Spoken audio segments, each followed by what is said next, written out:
The reality of what's to come. Who would have thought I'd be paralyzed from the waist down? This is what happens when you don't listen to your in-laws. My mother-in-law's cheerful voice can be heard from the speaker of the landline. It's a late afternoon at my parents' house. My mother, holding a purse in one hand, looks at me with a blank expression, as if she doesn't understand what's being said. It seems that someone has had an accident and is overjoyed about it. My mother-in-law, with a puzzled look on her face, asks her mother-in-law, "Oh, what do you mean by tough?" As we look at each other, my mother-in-law laughs out loud on the other end of the phone. Apparently, my father-in-law passed away at an early age, and my mother-in-law has been living alone for a long time, so she's been lonely and has asked my husband and I to live with her. At first, she said she didn't want me to pay rent or do housework, but less than 2 months later, she changed her mind and said that it's only natural for adults to pay the rent. She argued with my husband and me over and over again. In the end, our relationship couldn't be repaired, and with my husband's encouragement, we moved out of my parents' house, so I was living with them to help carry their belongings.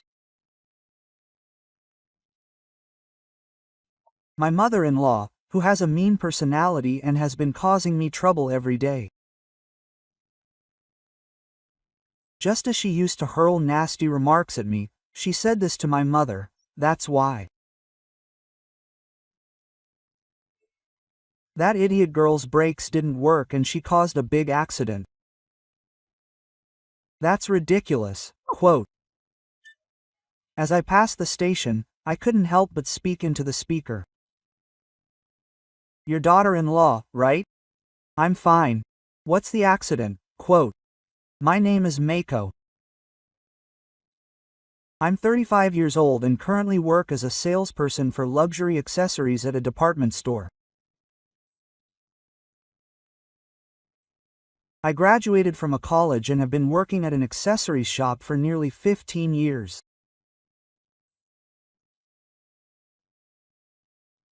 Although I'm a veteran in the workforce, I find it fun and rewarding to keep up with the latest trends and customer requests, so I work energetically every day.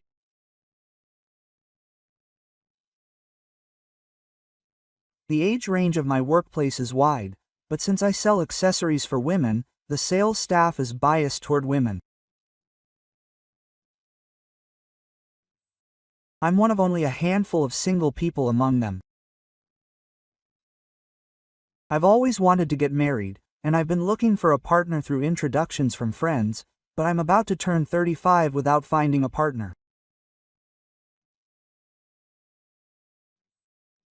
That's why I decided to open a marriage agency a year ago. I listened sincerely to the counselor and explained my values and lifestyle in detail.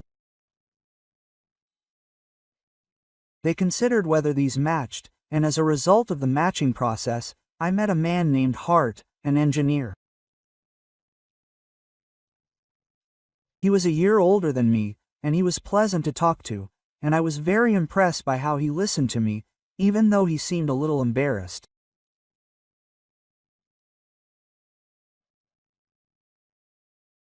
We got to know each other better and went on several dates. I often found myself using sales pitches, but as I talked to him, my fears gradually melted away. After meeting several times, we became close enough that Hart would talk passionately about his favorite novels and I would nod along, the complete opposite of how we had felt at the beginning. We both agreed that we would never find such a good match again. With deep trust in each other, we decided to get married. We were looking for a new home near my husband's family home. My father-in-law had apparently passed away early, but he had left me a large inheritance, and my mother-in-law had been living there alone. Haruto had moved out after getting a job, and she only came home occasionally. It seemed that she had been feeling uneasy for a long time, so one day my mother asked us to move in with her.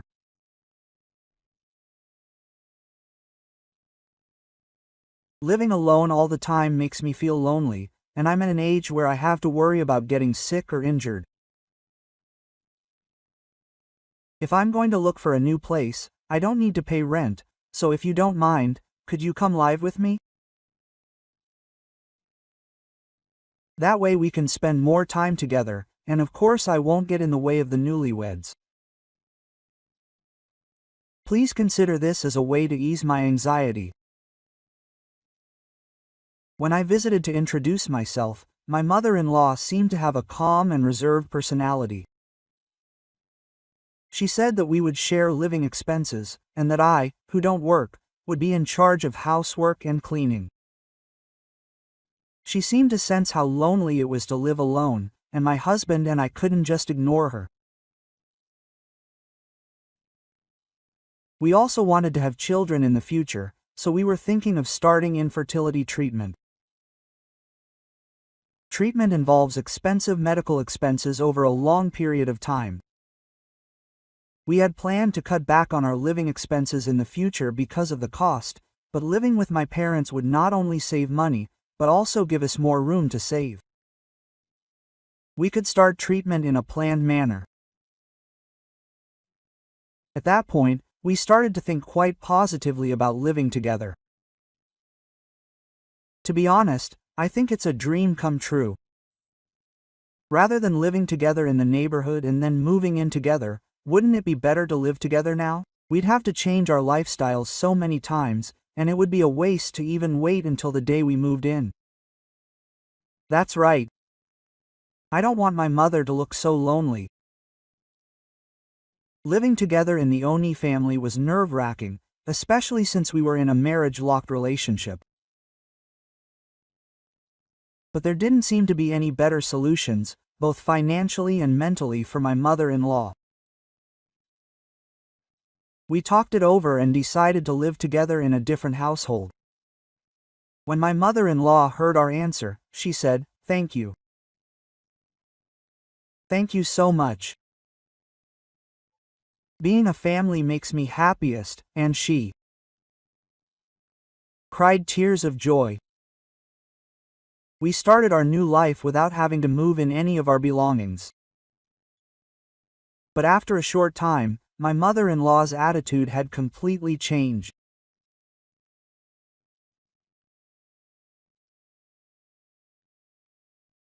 One day, she suddenly turned to me and said with a stern expression, "What's going on? You always come home late? You say you're at work, but is that really true? A sales job doesn't end when the customers leave, right? I wonder where you work if you don't come home this late, even after the department store closes." Quote. I was taken aback by her sudden words. Furthermore, my mother-in-law continued to ask me when I would quit.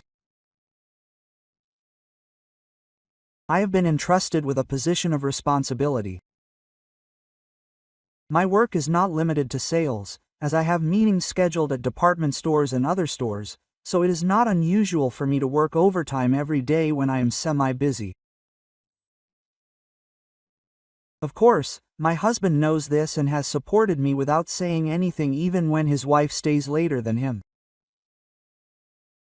I never expected that she would suggest that I quit my job and stay home, and I was perplexed. After all, a man who married into a family should devote himself to the home. How long do you intend to work? That would be unthinkable in my time. I would never have scolded a woman like that to my son. Mother,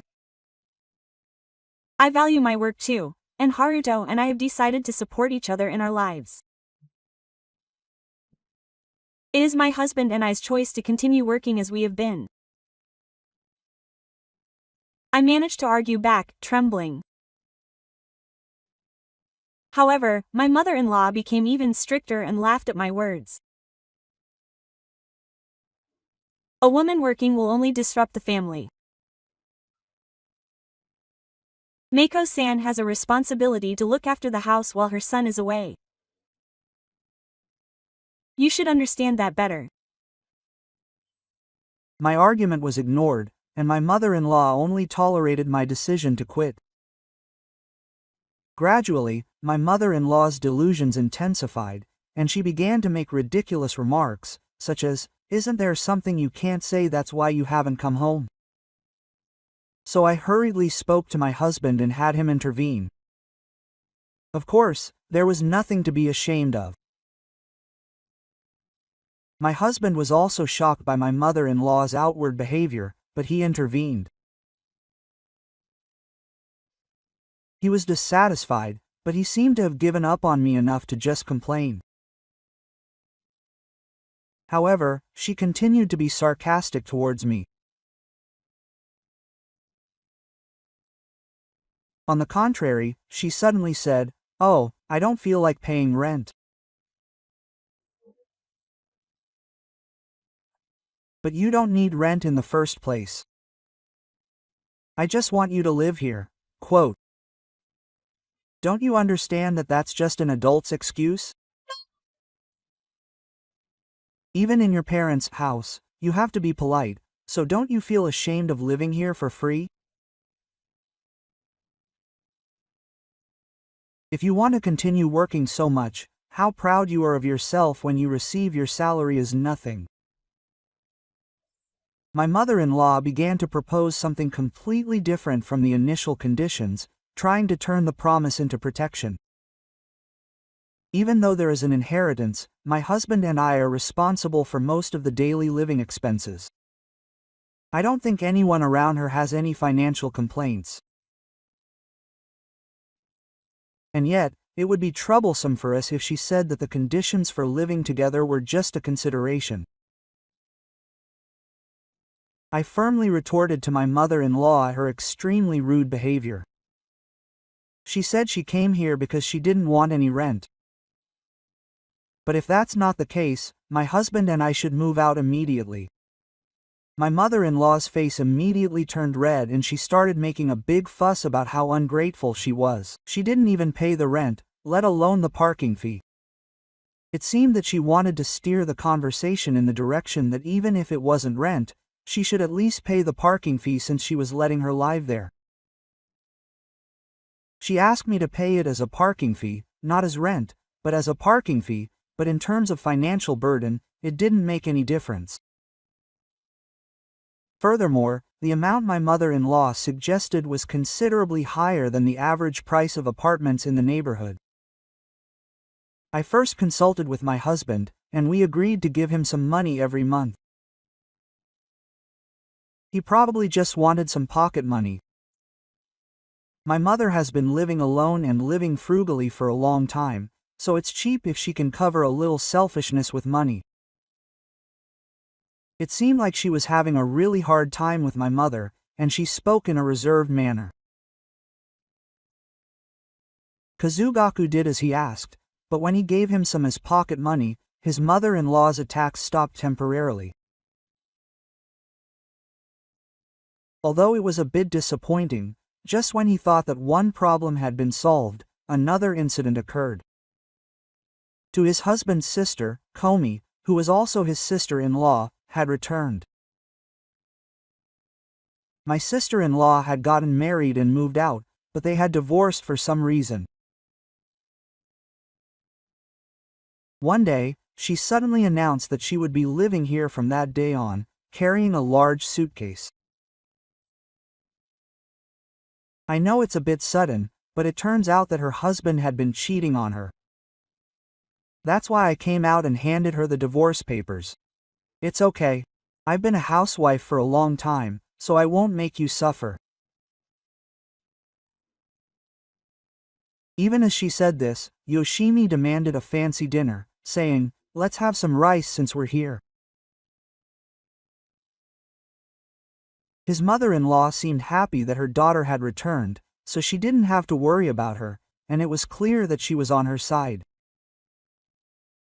Apparently, her ex-husband was a wealthy man who had been a high-ranking employee at his company, and Yoshimi was wearing flashy brand name items. I held my head in my hands as I imagined her future spending sprees. We've met a few times at weddings, and she's 4 years older than me, just turning 40, so our conversations aren't very lively because of our awkward age. What's more, as soon as she found out about my job, she said something outrageous like, "Do you have any money or anything? Can't you buy it cheaply? Or rather, your family, so why don't you get it for free?" Quote. This left both my husband and I stunned. When I rudely refused, she glared at me in irritation and lost interest. She's the kind of daughter-in-law who didn't listen yesterday. Well, she's getting old. Haruto must have been anxious. With her casual manner of saying things like this, I gradually began to feel my limits. My mother-in-law has a sore back. She told me not to overwork her and left the housework to me. Even though I work and my father-in-law is currently unemployed, we tried to share the work, but she's tired from the divorce scandal. She got annoyed and said, I didn't come back to work for her, and my workload at home kept increasing. Although she helped out at home, he often came home exhausted from working hard every day as an engineer.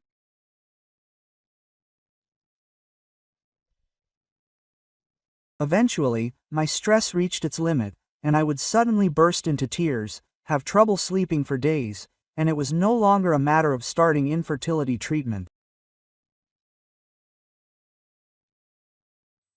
I was so out of shape that I even consulted a counselor when I couldn't even manage my daily life. Seeing my pathetic state, my husband suggested that we move out immediately. It's wrong to go through this. I can't keep putting my moms off like this forever. I'm sorry. I should have taken better care of Mako than my moms. But this isn't the time to be worrying about the cost. Mako's health is the most important thing. My husband said this and tried to help me right away. However, it was the season for graduations, enrollments, and job openings. Affordable properties were taken as soon as I took my eyes off them, and it seemed like it would be a while before we could move out of my parents' house. Meanwhile, Yoshishi's attitude continued to deteriorate as we failed to open up to him. I started using slightly more expensive spring cosmetics and accessories to work at the store as a salesperson. She was unemployed and had little disposable income. She seemed to be envious of my belongings, and when I noticed, the amount of things I had was reduced or the location of things changed, and other suspicious things kept happening. When I questioned her, she calmly confessed. What's the matter? I like this brand too. It's okay to borrow a little bit. It's my personal property. Don't use it without asking. Don't make a fuss just because I used the rep or borrowed a necklace for a day. We're family, so don't get worked up. You should tell your mother too. My daughter-in-law acts like she owns everything. I've warned her many times, but every time she calls my mother-in-law over and the two of them start picking on me. My mother-in-law looks annoyed and hesitant, telling me to be more careful, big sister. She blames me for making such a fuss just because I'm your big sister. With the situation not improving, I took measures to prevent my belongings from being touched and prepared a locked box, but eventually the key to that box was broken with a tool. The king of human bags gave up when I saw the small, shattered key in front of me. No matter how many times I warn them, they don't change, and now that they've broken the key, I've had enough. If they can't even follow the basic rule of not touching other people's things, then I can't live with them anymore. I'm moving out. I made this declaration to the two of them and started packing everything I could into a large bag. My mother-in-law followed me around in a rage, telling me to reconsider. She kept saying that she couldn't stand it anymore, but when she realized that I wouldn't listen, she started calling someone. The caller was none other than my parents' house. My mother picked up the phone and I could hear her complaining about the kind of education I was giving her daughter. I don't know what my mother said, but eventually the phone rang back to me. The person who called earlier was Haruto's mother, right?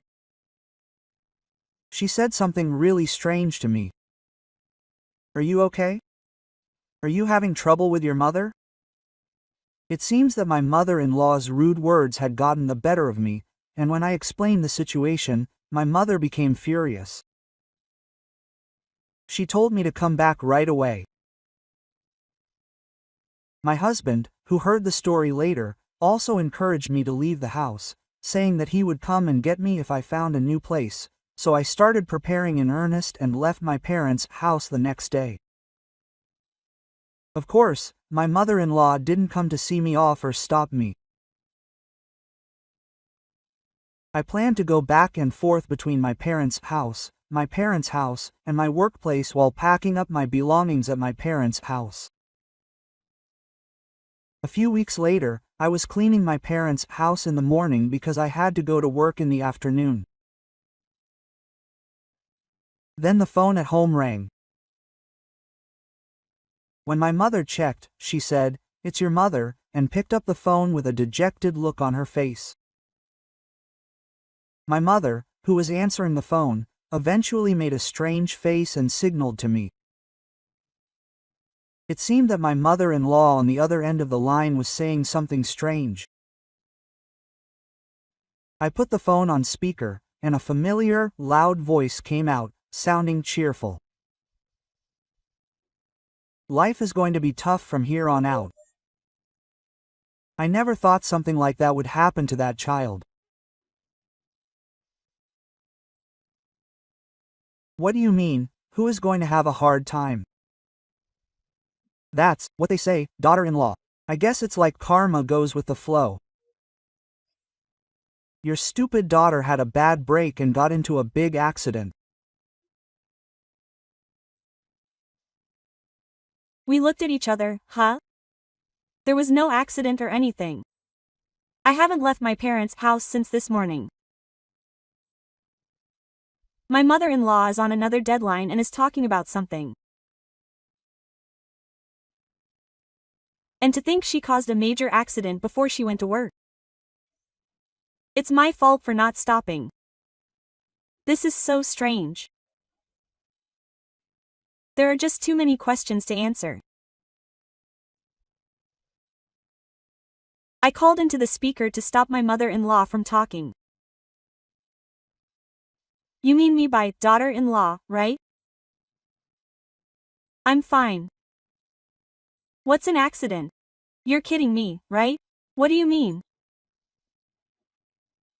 My Mother-in-law was clearly flustered. The content of the call was strange for a poorly made-up lie. I couldn't believe it was a lie at all, so I pressed her on what it meant, but she just kept panicking and asking why I was okay. If it wasn't you, whose accident was it? I couldn't get enough of her.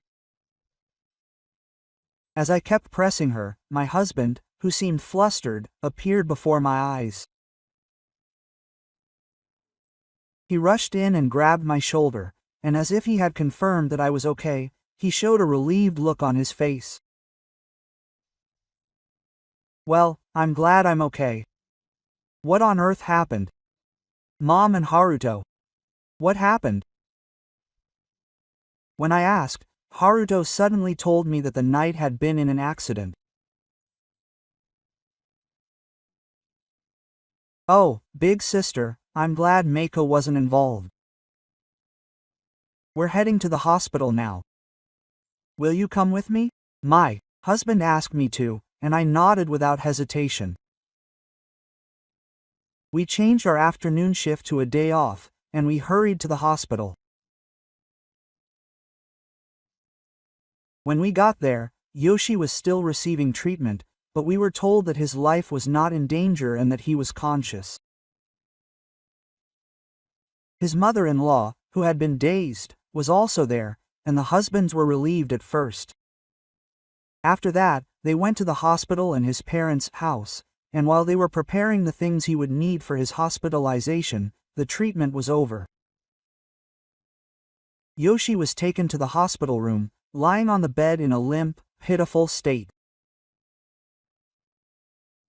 She seemed to be able to talk, and my husband went over to her and started talking to her. I got in the car this morning to get a ride. But then the brakes gave out halfway through and I crashed into a telephone pole. I heard that no one was hurt. Yeah. It was a deserted road, so no one was hurt. But my sister's waist.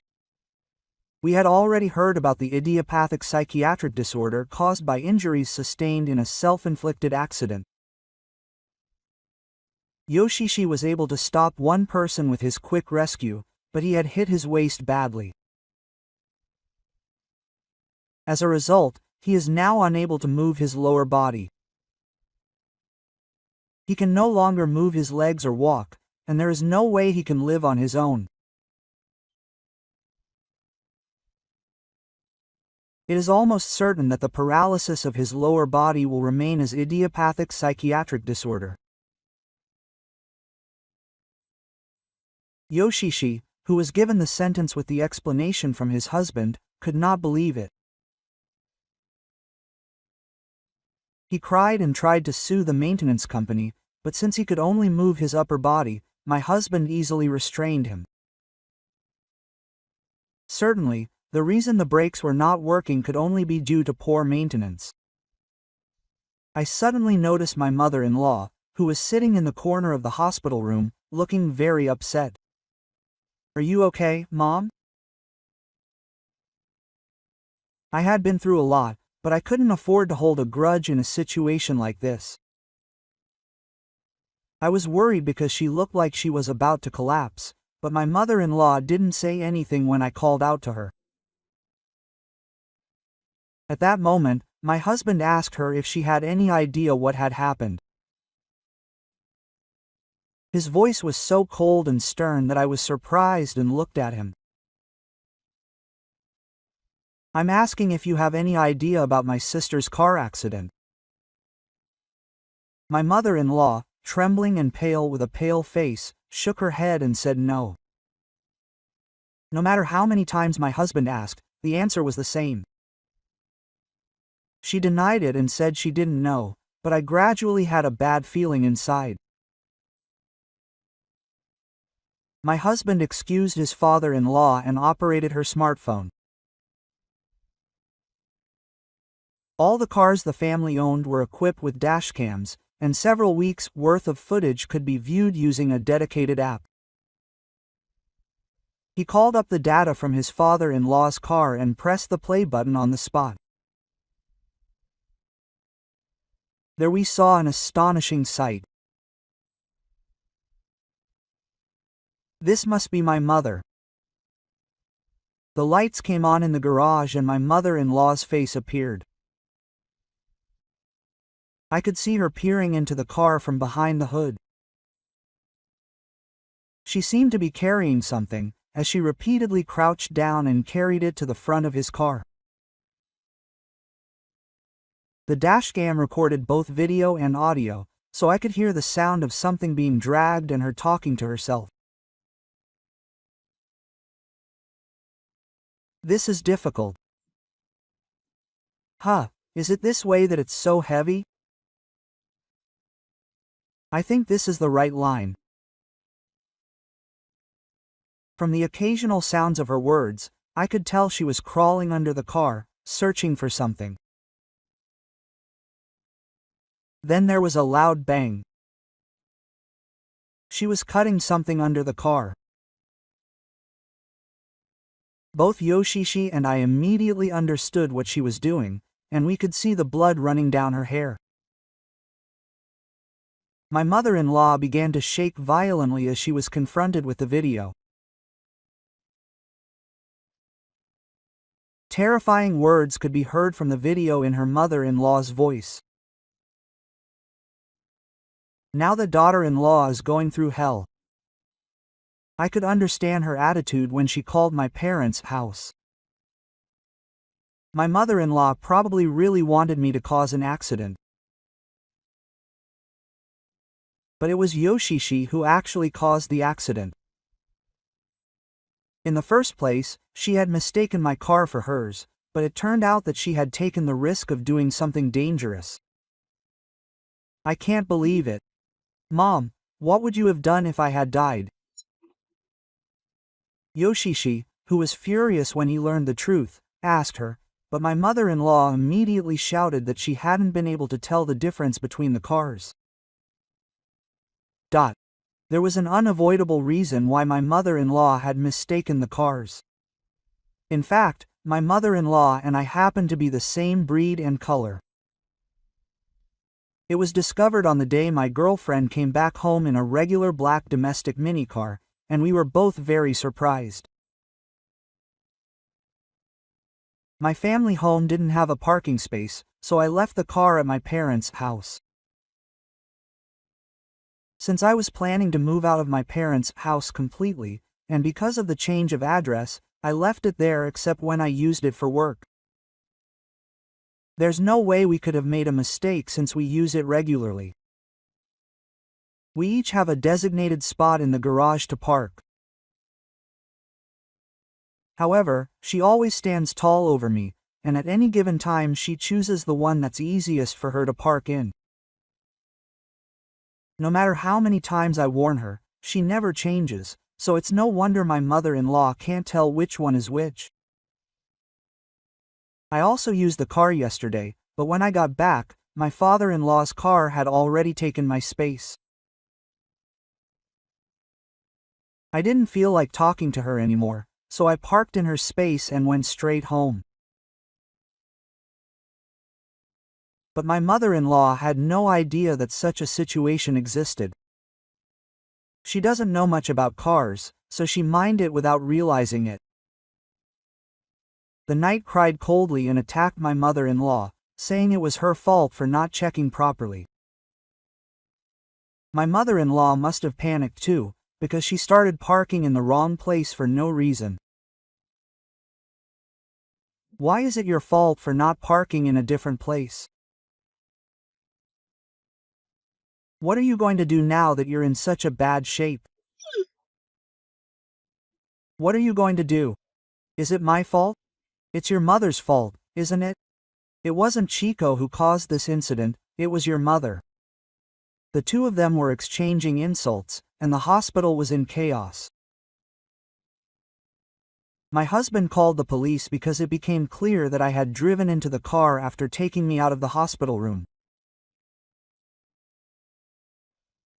Since the accident had just happened, the police arrived immediately and asked them to respond. I submitted the footage from the car camera from earlier and the data that had been recorded when I entered the hospital room, and my mother-in-law was taken away on the spot. My mother-in-law, who had been making a fuss, turning pale, and not caring for me, was taken away, and my father-in-law, who had been crying so hard, slowly spoke to me and my husband. Hey, she's not a stranger, she's family. Even if your mother isn't here, Mako and the others will take care of her, right? Quote. He asked me about future care and nursing care, but before I could answer, my husband immediately knew that he didn't want to. My husband, who works as an engineer and works on cars, glared at my sister-in-law, looking dissatisfied. My sister-in-law must have been partly responsible for the accident. First of all, if the brake hose had snapped, the warning light should have come on. And if the brake oil had leaked out, it would have been immediately obvious that the brakes were not working properly. She should have just gotten out of the car at that point, but she forced it to start and drove until she was seriously injured. From my perspective, my sister is the one who is doing all the problematic things. My husband quickly dismissed her and started playing a video on his smartphone. It was footage from Yoshishi's dashcam, but the time had changed from before. It was this morning. It was before the accident, and it was the time when he was about to leave for work. Of course, Yoshishi was there. She was clearly trying to load a heavy bag into her car. The bag she was carrying looked like a small safe. I recognized it and exclaimed, "Isn't this the safe from your watch?" I exclaimed in surprise, and my husband nodded with a stiff expression. For some reason, the knight was trying to carry a valuable watch safe that her husband had been keeping safe. He seemed suspicious and flustered as he loaded the safe into the car and tried to drive out of the garage without checking the surroundings or fastening his seatbelt. The whole thing replayed in front of her, and her face turned pale just like her mother-in-law's from earlier. When her husband pressed her with a stern look, asking if she would talk, she began to reveal some outrageous things.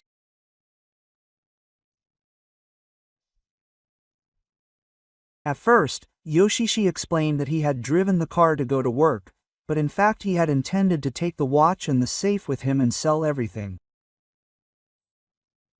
He didn't have the key to the safe, but he had thought he could just break it once he arrived. He had noticed something strange about the brakes as soon as he started driving, but he was so anxious to get away from his parents' house before anyone noticed that he stepped on the accelerator, which led to the accident. She tried to explain herself while crying, but her husband looked down on her with astonishment. But he needed money right away to pay his ex-husband back. He thought he would borrow a little. Yoshi got divorced and came back home, but she lied even then. She explained that she got divorced and returned to her parents' house because her husband cheated on her, but the truth was the exact opposite. Yoshi was the one who cheated. She was asked to pay alimony, so she ran away to her parents' house because she had no savings and couldn't live on her own. She didn't want to have to tell the pathetic story of having to pay alimony, so she made her ex-husband the bad guy in order to protect her suspension. Since she didn't go out to work after coming back, she couldn't keep track of the alimony she had to pay. So her sister-in-law sold off expensive items in the house without permission to get by, but there's a limit to everything. She finally set her sights on her husband's expensive watch, which led to this accident. Thinking about alimony was stressful, but as long as I was with my mother and breathing in Mako-san, I felt better. That's why you're such a terrible boss. I'll switch my feelings. Please. Don't abandon me. Are you in despair thinking about your future? He began to speak in a soothing voice, but when he saw the knowing looks from my husband and me, he must have realized that he was at a disadvantage. What was it that made Yoshitane's eyes change so sharply and his mind change? He started shouting, "Don't run away. Support me and take care of me." Quote. Given his behavior up until now, there was no way his demands would be accepted. There's still compensation left. I was in an accident instead of you.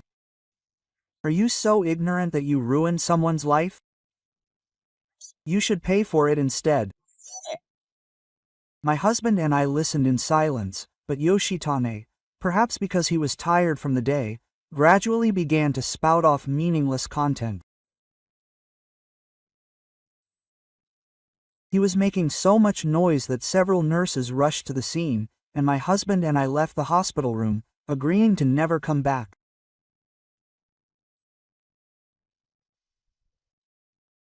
Later, the police came to question us and asked if we had any friends or acquaintances other than my husband who knew anything about cars.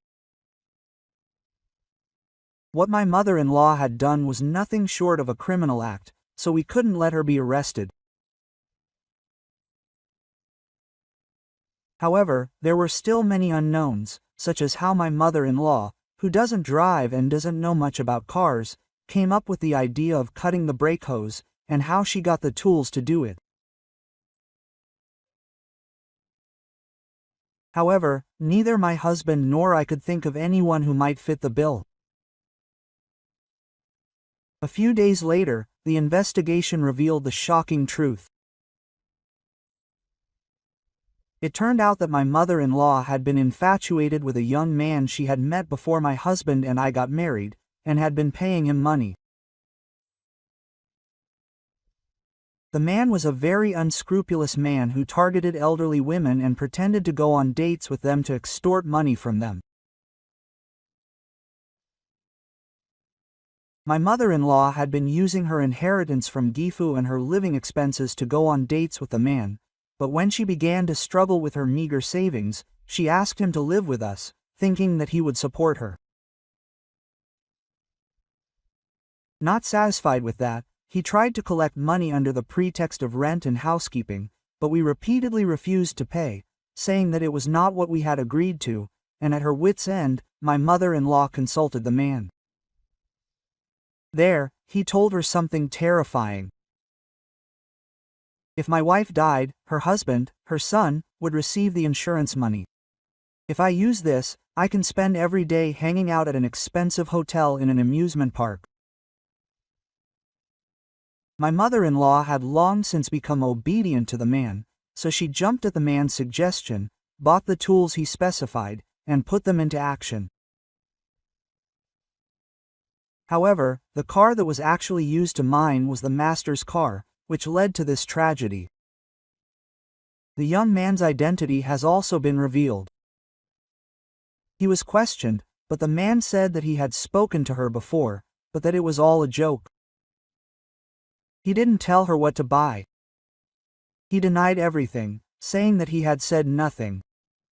He also kept saying things about going on dates, but that he and my mother-in-law were not in a romantic relationship, but were just taking advantage of her good spending habits.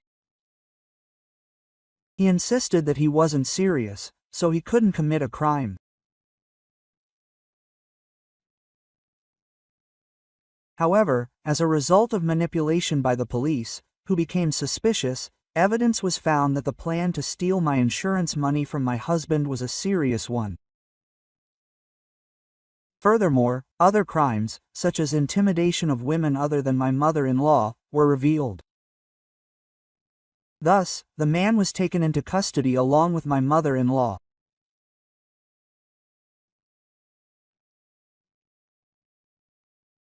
After the trial, it seems that Yoshihito contacted his ex-husband, hoping to have his mother-in-law take care of him, but his ex-husband, who had already started his new life, took an umbrage with him and told him to pay compensation quickly, and that was the end of the conversation.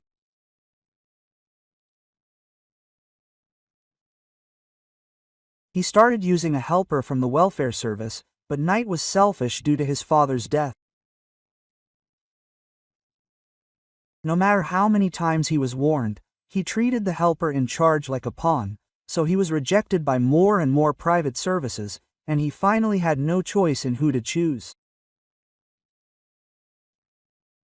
In the end, it seems that a calm helper who didn't give in to her strange selfishness at all was assigned to him.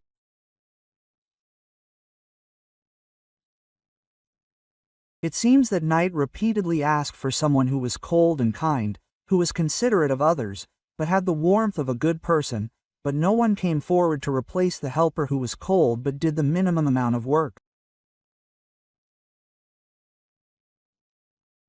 In the end, it seems that he was the one assigned to him. There was also a change in my environment. Since I had caused my parents a lot of worry about this incident, I asked to be transferred to another store closer to my parents' house. My request was accepted, and I was finally able to start working near my parents' house. My husband felt uncomfortable living in the town where his suspicious family lived, so he changed jobs and decided to move near my family home.